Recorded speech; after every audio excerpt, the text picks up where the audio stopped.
कक्षा 10 का प्रश्नावली 1A है। स्टार्टिंग चैप्टर है हमारा, प्रश्नावली 1A है, यानी कक्षा 10 का प्रश्नावली 1A है।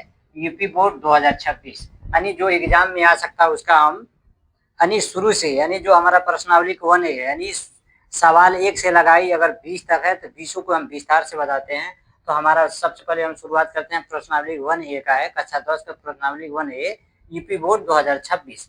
सवाल नंबर है निम्नलिखित, ध्यान से पढ़ेंगे सवाल को, निम्नलिखित संख्याओं को अभाज्य गुणनखंडों के रूप में व्यक्त कीजिए। क्या लिखा है? अभाज्य, यानी जो भाग देने पे कटे ना, यानी जो भाग देने पे न कटे उसके रूप में व्यक्त करना है। यानी हमारा जो संख्या दिया हुआ है इसको हमको क्या करना है? गुणनखंड के माध्यम से तोड़ देना है, अभाज्य गुणनखंडों के रूप में व्यक्त करना है। यानी हमें क्या लिखा है? निम्नलिखित संख्याओं को अभाज्य गुणनखंडों के रूप में व्यक्त करना है। यानी हमारा जो सवाल दिया हुआ है उनको हमको क्या करना है? अभाज्य गुणनखंडों के रूप में व्यक्त करना है। लिखेंगे हल। पहला, सबसे पहले पहला का सिद्ध करेंगे, लिखेंगे साल व हल, साल भी लिखेंगे साल।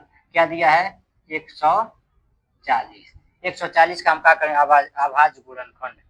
140 का अभाज्य अभाज्य अभाज्य गुणनखंड गुणनखंड अभाज्य गुणनखंड कर देते हैं।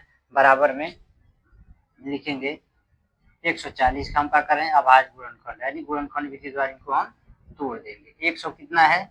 40। अब ध्यान देंगे क्या होगा, यानी 2 से कट जाएगा, 2 से कट जाएगा, 2 साथे कितना हो जाएगा? 14, पूरा पूरा कट गया, 2 साथे 14, 2 सुनाई 0, यानी 70 दूना 140 हो गया। अब ध्यान देंगे 2 तिहाई 6, 2 तिहाई 6, यानी 7 में से 6 जाएगा, 7 में 6 जाएगा तो 1 बच जाएगा, यानी यहाँ पे 0 के आगे 1 आएगा तो कितना हो गया? 10 हो जाएगा। तो 2 5 कितना हो गया? 10 कट गया।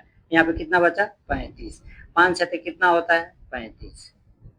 7 एक कम 7, 7 एक कम कितना होता है? 7।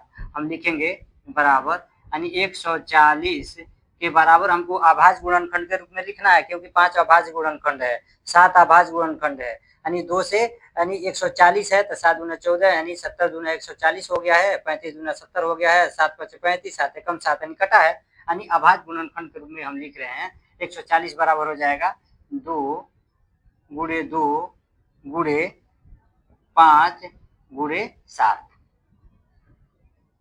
गुणे 7 बराबर लिखेंगे। यहाँ पे ध्यान देंगे 2 गुणे 2 2 मर्तबे है, क्या लिखेंगे? 140 बराबर, यानी किसी भी संख्या पे, कोई भी संख्या हो, एक घात होता है तो दोनों घात ऊपर जुट जाएगा, तो 2 पे कितना हो जाएगा? घात 2 पे 2 घात गुणे 5 गुणे 7, यही हमारा क्या होता है? आंसर हो जाता है। ये पहला का है। अब हम दूसरा को सेम करेंगे, निम्नलिखित संख्याओं को अभाज्य गुणनखंड के रूप में व्यक्त करना है। अब हम दूसरा नंबर ले लेंगे, सवाल पहला हो गया, दूसरा बता रहे हैं हम आप लोगों को। 156 का अभाज्य गुणनखंड, अभाज्य गुणनखंड अभाज्य गुणनखंड बराबर में कितना हो जाएगा हमारा? इनका 156 का गुणनखंड विधि द्वारा हम तोड़ देंगे। ध्यान देंगे ये भी कट जाएगा, 2 तिहाई यानी 2 साथे 14, 2 साथे 14, यानी 15 में से 14 जाएगा तो 1 हासिल बचेगा, 6 के आगे आ जाएगा तो यहाँ पे कितना हो जाएगा? 16, 2 आठे कितना हो जाएगा? 16, कट गया पूरा पूरा। 7 भी कट जाएगा, यानी 2 ही से कटेगा, 2 साथे यानी 2 तिहाई 6, 2 तिहाई कितना होता है? 6, यानी 7 में से 6 जब जाएगा तो 1 हासिल हो जाएगा, 8 के आगे आएगा तो 18 हो जाएगा, तो 2 9 18। अब ध्यान देंगे 3 से कटेगा, 3 एकम 3, 3 पूरा पूरा कट गया, 3 3 9, यानी 13 तय कितना होता है? 39, 13 एकम 13। अब लिखेंगे 156 का अभाज्य गुणनखंड हम कर रहे हैं, 156 बराबर हो जाएगा 2 गुणे 2 गुणे 3 गुणे 13, 3 गुणे 13 है। अब ध्यान देंगे 2 गुणे 2 2 मर्तबा, यानी किसी भी संख्या पे घात होता है, सब पे लिख सकेंगे, तो कितना हो जाएगा? 2 गुणे 2 यानी 2 है, आधार हमारा 2 है, 2 गुणे 2 2 घात हो जाएगा, यानी 2 पे 2 घात गुणे 3 गुणे 13, यही हमारा क्या है? अभाज्य गुणनखंड है के रूप में हम व्यक्त कर दिए। पहला दूसरा हो गया। अब हम क्या करेंगे? तीसरा को लेकर चलेंगे। तीसरा यहाँ पे लिखेंगे, तीसरा नंबर क्या है? 38 25 का अभाज्य, अभाज्य का मतलब होता है जो भाग देने पे न कटे, अभाज्य गुणनखंड, अभाज्य गुणनखंड हम क्या करेंगे? गुणनखंड विधि द्वारा तोड़ लेंगे। कितना है? 38 25, 38 25 है। अब ध्यान देंगे 5 का पहाड़ा इतना मर्तबा हम पढ़ेंगे कि 38 से ज्यादा ना हो, यानी 5 सते कितना होता है, 5 सते 35 हो गया, 5 सते 35 यानी 38 में से 35 जाएगा तो 3 बचेगा, 2 के आगे आएगा तो 32 हो जाएगा। तो 5 का पहाड़ा हम कितना मर्तबा पढ़ेंगे, 5 छक्का 30, 5 छक्का 30। अब 32 में से 30 गया, 2 हासिल होगा, यानी जैसे 25 लिखा, यानी 5 के आगे 2 आएगा तो कितना हो जाएगा, 25। जैसे 25 है तो 5 बचे 25, 5 बचे 25। अब ध्यान देंगे यहाँ पे 7 भी 5 से कट जाएगा, लिखेंगे 5 एकम 5, यानी 7 में से 5 गया, 2 हासिल हुआ, तो 6 के आगे आया 2 तो कितना हो गया, 26 हो गया। 5 है, 5 बचे 25, 5 बचे 25, यानी 26 में से 25 गया तो 1 हासिल हो गया, 5 के आगे आया तो 15 हो गया, 5 तिहाई 15 कट गया। अब ध्यान देंगे 153 है, ये 3 से कट जाएगा, यानी 15 जो कटेगा 3 से कट जाएगा, 3 बचे 15, पूरा पूरा कट गया, 3 एकम 3 पूरा पूरा कट गया, यानी 51 तिहाई 153 होता है, 3 बचे 15, 3 एकम 3 51 हो गया। अब ध्यान देंगे ये कट जाएगा, 3 एकम 3, यानी 5 में से 3 जाएगा तो 2 हासिल होगा, 1 के आगे 2 आएगा तो 21 हो जाएगा, तो 3 सते 21, यानी 17 तिहाई कितना होता है, 51 होता है। अभाज्य गुणनखंड है 17, 17 एकम 17। अब हम क्या करेंगे, 38 25 का 38 25 का अभाज्य गुणनखंड के रूप में लिख देंगे।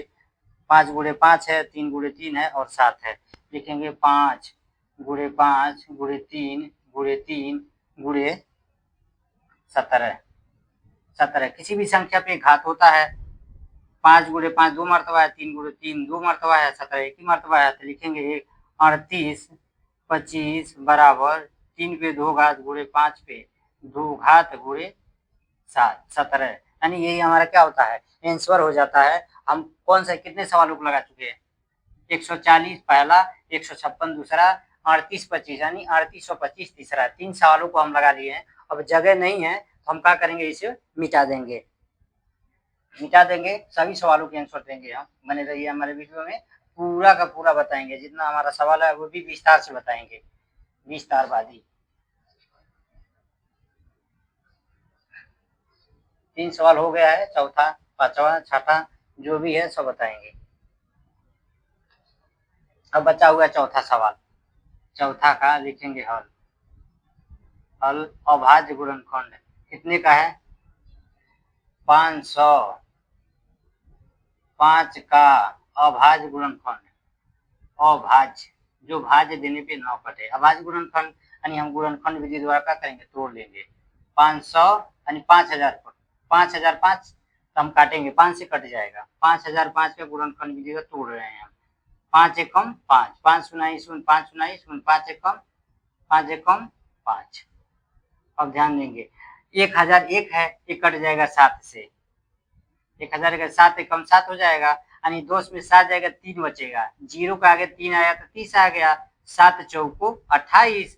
अब 30 में से 28 जाएगा तो 2 बचेगा, 1 के आगे 2 आएगा तो कितना हो जाएगा, 21, 7 तिरिका 21। अब ध्यान देंगे 14 है, किसी भी संख्या से ऐसे गुणा करना चाहिए 14 से बेसी ना होता, नहीं 11 का मर्तबा, 11 का पहाड़ा एक ही मर्तबे में पढ़ रहे हैं, 11 कम 11 यानी 14 में से 11 जाएगा तो 3 बचेगा, 3 के आगे आएगा तो 33 हो जाएगा, 11 ताई 33, 11 ताई 33, 13 एकम 13। अब ध्यान देंगे 5000 5 का कितना हो जाएगा, 5 गुणे 7 गुणे 11 गुणे 13, यही हमारा क्या हो जाता है, अभाज्य गुणनखंड हो जाता है। 5वां नंबर हमारा सवाल कितना है, 74, 5वां नंबर है 74 29 का अभाज्य गुणनखंड, अभाज्य गुणनखंड, अभाज्य गुणनखंड, अभाज्य गुणनखंड 74 29 का हम क्या करेंगे, अभाज्य गुणनखंड कर देंगे, 74 29 है।